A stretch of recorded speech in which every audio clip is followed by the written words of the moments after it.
people sung and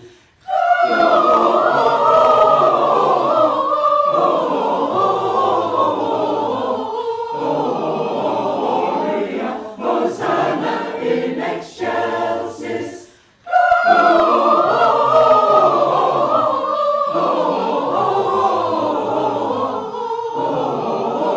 Gloria, Hosanna in excelsis.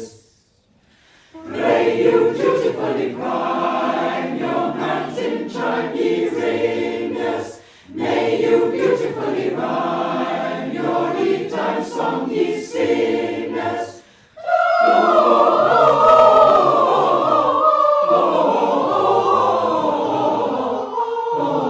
Gloria, Hosanna in excelsis.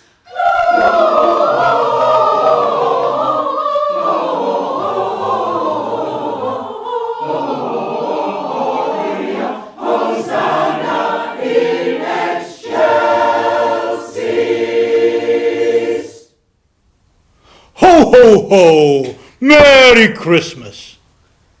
Now, I am, of course, not everybody's favourite visitor from the north.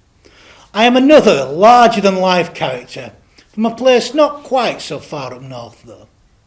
I am, of course, the Reverend Danny Crosby, and I send you Christmas greetings from all of us, all we Unitarians and friends in Altrincham and Urmston.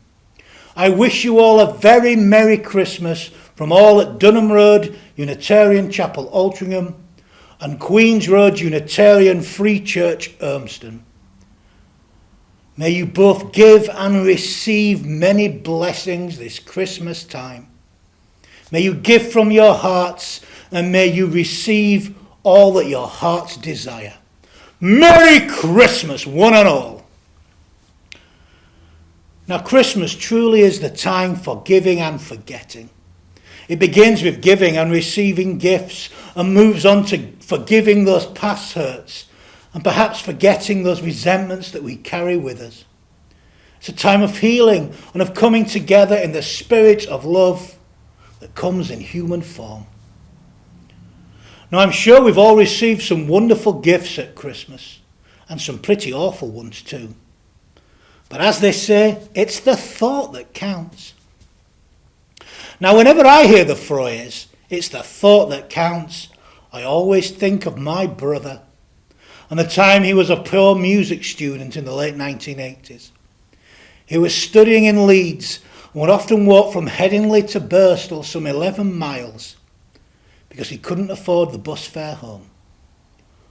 Well, one Christmas he was so poor that he couldn't really afford presents for anyone. So he bought the family a joint present of both the Christmas radio and TV Times bumper double editions, of course. Now, as you can imagine, he has suffered from years of stick for this. I also remember him one year beautifully wrapping a gift for our stepbrother Alan's 2 boys. They opened it with a great deal of excitement to reveal a raw potato. Now, one of the boys looked most disappointed, while the other one leapt about in excitement and said, "Yes, we can have chips!" Yes, it definitely isn't the thought that counts. The 2 boys, who are now fully grown men, remember the gift very well and were joking about it at a recent family gathering. My favourite Christmas carol is in the bleak midwinter. And my favourite words are, "What shall I give him? Give my heart." Of course, if we give from our hearts, if we buy, wrap and offer our gifts in love, we will receive exactly what it is that our hearts desire.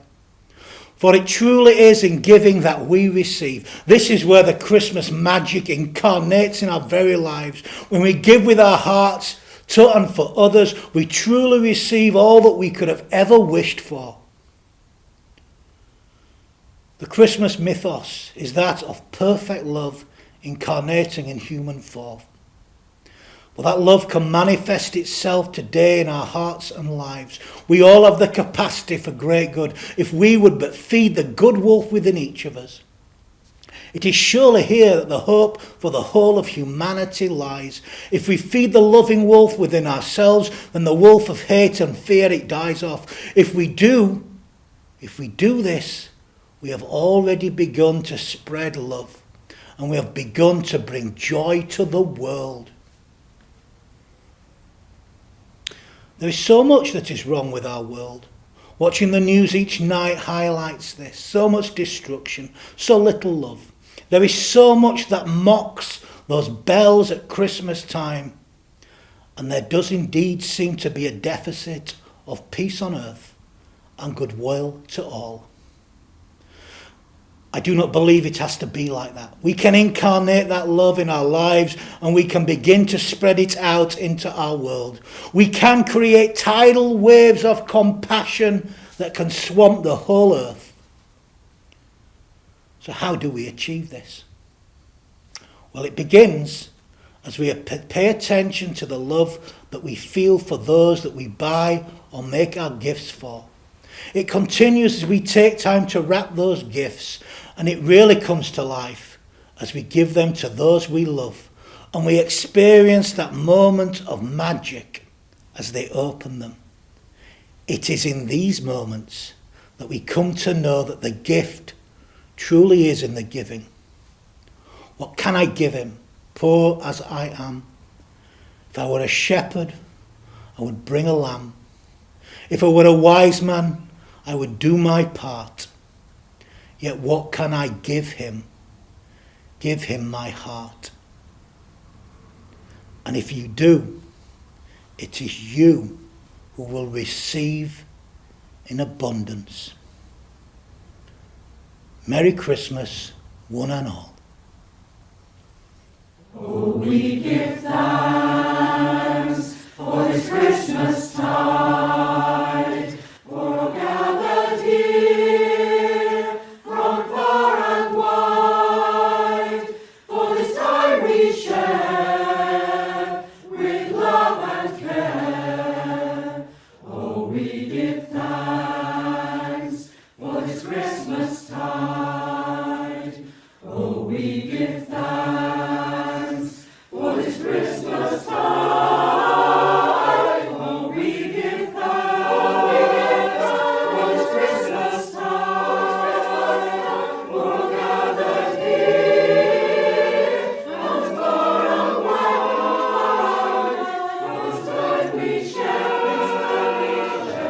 love and care. Oh, we give thanks for this Christmas tide.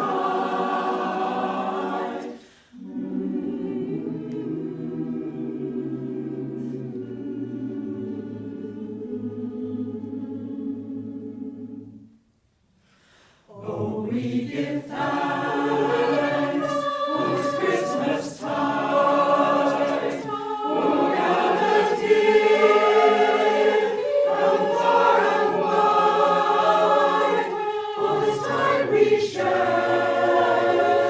with love and care. Oh, we give thanks for this Christmas tide, for this Christmas tide.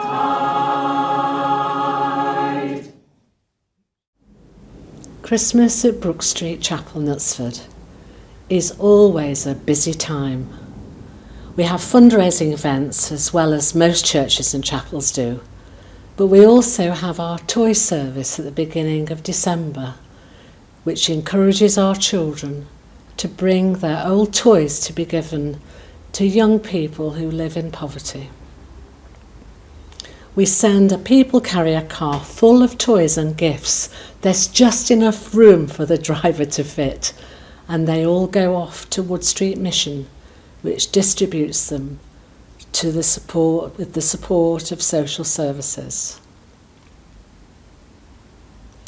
Then we have our Who Cares at Christmas service, with a speaker from a caring organisation such as a care home or a hospice. This service makes us realise how hard some people are working while we're busy opening our presents and enjoying the Christmas food. The following service is the traditional carol service. We have a small brass band and we try to raise a chapel choir out of our congregation.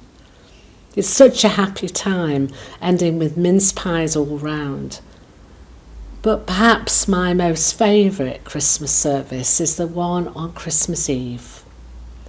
The service starts at 11:30 at night, and it's a very special and sacred time.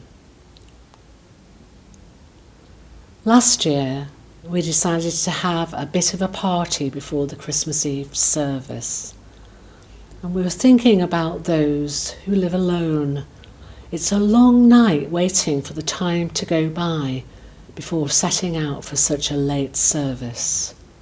So we grouped together, bringing food and wine, and some of us organised games, someone played the piano, and we sang. And then just before 11:30, we went silently walking from our chapel hall into the chapel for Thanksgiving. My Christmas wish is for you to have the opportunity to share what you have with others, to appreciate the kindness in the world, to realise the joy of life, and to strive at this very special time to be part of a loving community. Happy Christmas to you all. May God be with you now and always.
On behalf of all members of the National Unitarian Fellowship, both here in the UK and abroad, I send Christmas greetings to Unitarians everywhere.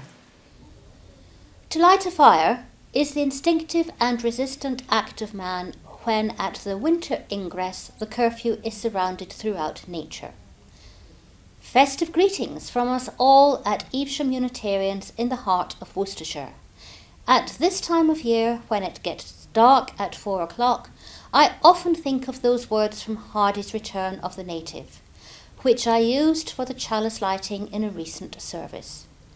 They epitomise the way that our Unitarian flames of truth, both figuratively and literally, keep us warm and inspired during our darker moments. Our Vale is most usually associated with springtime, with its blossom, its plums, and the asparagus lunch, held annually here at our chapel, which was once a smokescreen for forbidden Unitarian discussions. But Worcestershire is just as lovely at Christmas time. Our villages and towns are decked out in lights, their churches and chapels, ours included, ringing with concerts. It's fair to say that Worcestershire such folk do their best to show that there is life beyond Pershore plums and asparagus from the Vale. At the same time, as we mark the festive season, we must spare time to remember those who see little reason to celebrate. 2014 marked the centenary of the start of what was billed as the war to end all wars, and yet this year has seen quite exceptional volumes of conflict. As we sing our carols and embrace under the mistletoe, let us also pray that the suffering peoples of this world will find the approaching New Year a time of comfort and relief. Now, to close this message from us at Evesham, here are some beautiful seasonal words from the Reverend Andrew Hill. Bethlehem is wherever a baby is born and wonder-filled parents enjoy the moment. Bethlehem is wherever new lives are birthed and nurtured towards independent being. Bethlehem is wherever renewed spirit and fresh perspective emerge from out the human shadows. Bethlehem is wherever human imagination unfolds into stories and sculptures and symphonies. Bethlehem is wherever seeds of peace and renewal are scattered across fields of waste and war. Bethlehem is wherever new life sprouts in contexts of death and decay. Bethlehem is wherever a generation of old life overlaps with a generation of new. Bethlehem is wherever gifts offered with good faith are accepted with thanks and grace. Bethlehem is wherever the starry sun rises and rests above our homes. Bethlehem is wherever caring innkeepers find room for the needy of refuge and asylum. Bethlehem is wherever choirs sing Gloria and bands make joyful noises to the Lord. Bethlehem is wherever some new Saviour or some new Redeemer quietly slips into the world. Bethlehem is wherever hope, pushing gently, comes through smothering blankets of despair. Bethlehem is wherever and whenever. It was there and then, and it is here and now. Bethlehem is. May this season of the year bring love and happiness to you all. Let us welcome Hanukkah, Jewish feast of lights, when quite unexpected, amidst desperate flight, came to tired people with their spirits low, plentiful resources of God's love to show. Alleluia, Alleluia, He's all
risen, let us all rejoice. Send the world a message with a common voice. Let our festive greeting be that war shall cease, and that all God's people learn to live in peace. Alleluia, alleluia. Peace on earth, goodwill, everyone. Alleluia.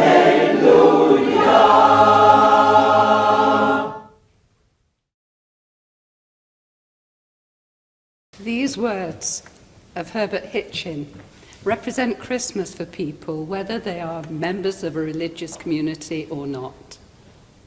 Candles and fire and star, these are the symbols of this most blessed of all seasons. Candles for the banishing of darkness, fire to draw our hearts and to spread a golden glow into the innermost recesses of our being. Stars to beckon us onwards, guiding our footsteps to the holiest. Candles, fire and star. For many people, Christmas is a time to meet with family and friends, to celebrate and to make connection. And it's a time to party with friends and family and work colleagues, marking the end of a year of activity and endeavour. In the British Isles, Christmas comes at the darkest time of the year, when the hours of daylight are at their lowest. This darkness enables us to make our surroundings brighter. So we decorate our homes, offices and churches with many-coloured shiny baubles and glitter. Bright lights are resplendent wherever we go. Christmas decorations lift our spirits and make our surroundings welcoming.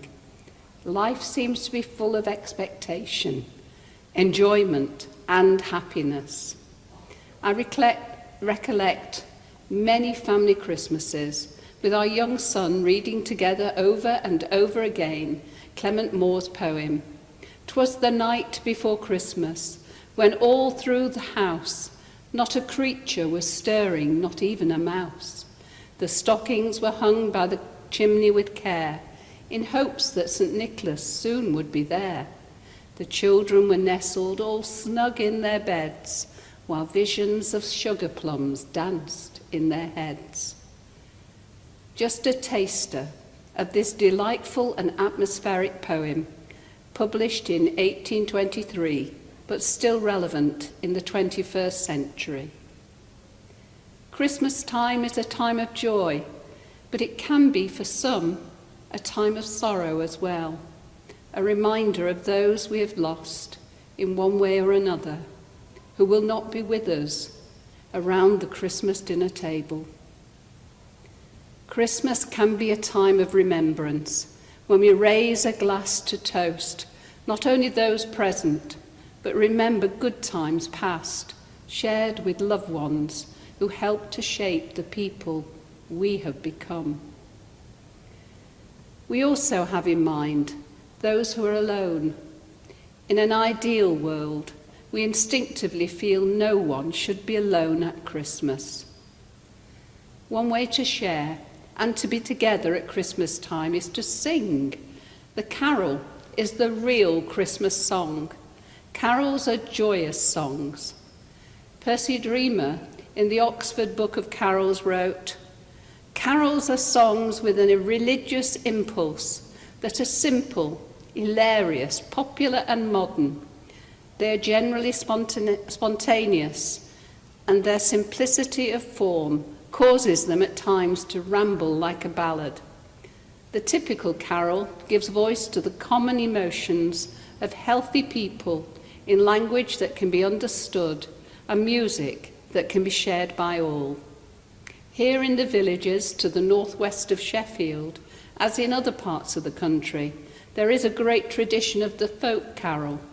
From mid-November onwards, each Sunday people flock to the pubs to sing local carols, tunes and words passed down through the ages, expressing the sentiment of ordinary folk that Christ in whose service is perfect freedom, is ultimate Lord over all the oppressing secular powers, including the established church.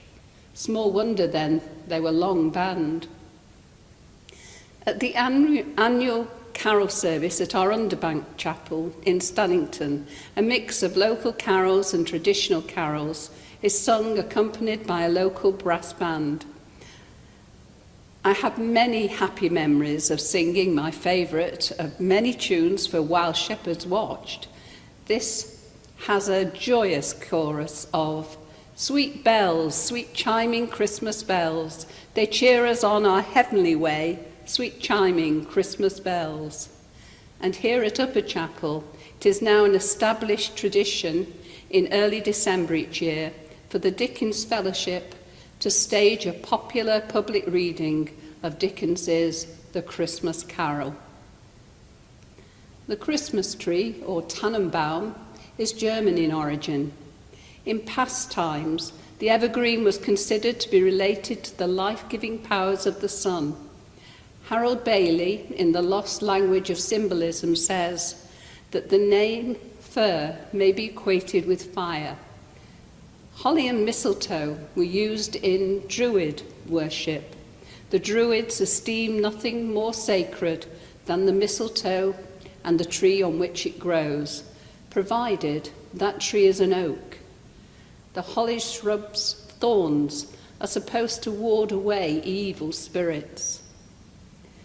Jacob Trapp reminds us that Christmas is the season of the heart. Though the darkness press in upon us and the promise of Christmas comes like an echo of music upon the wind, let our hearts remember that loveliness, that light.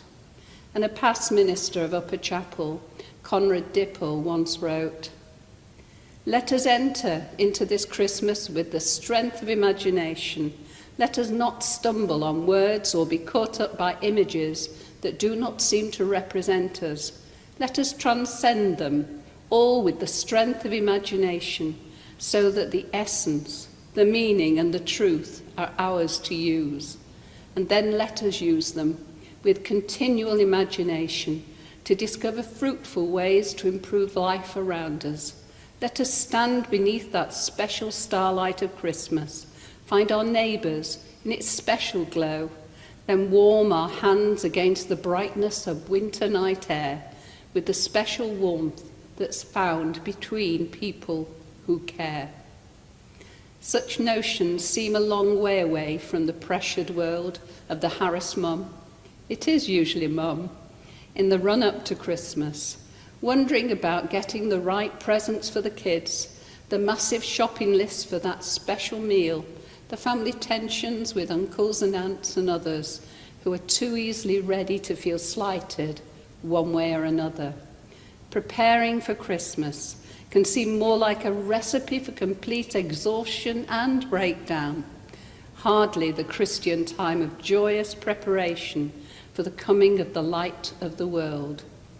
Behind the Christian symbolism of the birth of Jesus lies the renewal of hope, which can and should attend every new birth. As religious education teacher Sophia Lyons-Vars puts it, each night a child is born is a holy night, a time for singing, a time for wondering, a time for worshipping.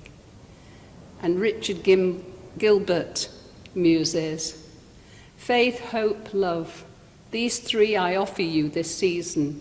Faith that living affirms, hope that caring illumines, love that more matters than anything.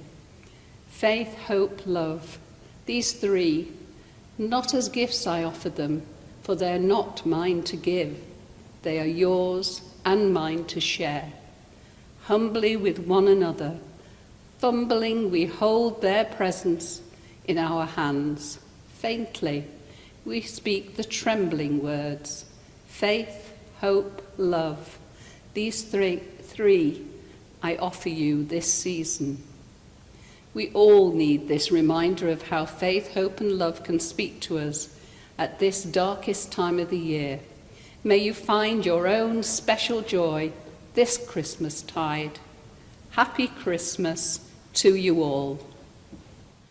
Joy to the world, for peace shall come. Let this be our refrain in every heart, in every land. Let peace and freedom reign. Let peace and freedom reign. Let peace and love and freedom reign. Joy to the earth where truth is all and justice our domain. In every mind, in every word, let peace and freedom reign. Let peace and freedom reign. Let peace and love and freedom reign. Joy to our hearts, goodwill to all. The earth, the world shall ring with deeds of love and songs of praise. Let peace and freedom reign. Let peace and freedom reign. Let peace and love and freedom reign. Stockton-on-Tees Unitarians send season's greetings to Unitarians everywhere. We trust you will all have an enjoyable Christmas and New Year. The part of the earth that is our home has yet again turned from the sun. The hours of daylight are getting shorter. The temperatures are getting lower. And amid the gathering darkness, in time-honoured manner, we once more enter a time of festivity. Once more, mistletoe meets manger, and holly meets holy. Once more we reach inwards and find the child within ourselves, and hopefully our spiritual selves too. Once more we reach outwards to embrace family and friends, and hopefully a stranger too. I am delighted to extend Christmas greetings to everyone from Upper Chapel, the Unitarian chapel in the heart of the friendly city of Sheffield. Being in a city, we're aware of bright lights and modern conveniences that lead us from the fear and the need of yesteryear to the comparative comforts of today. But we are aware too of the needs so acutely felt on literally our doorstep. Despite the passage of 2,000 years since the Holy Family sought sanctuary, it appears that we have still much to learn how we manage shelter and food for all. May your own Christmas be warm, comfortable, surrounded by love and full of peace. And may we all feel moved in some way to help others, perhaps unknown, who are struggling. Greetings to all from the City of Steel. Merry Christmas.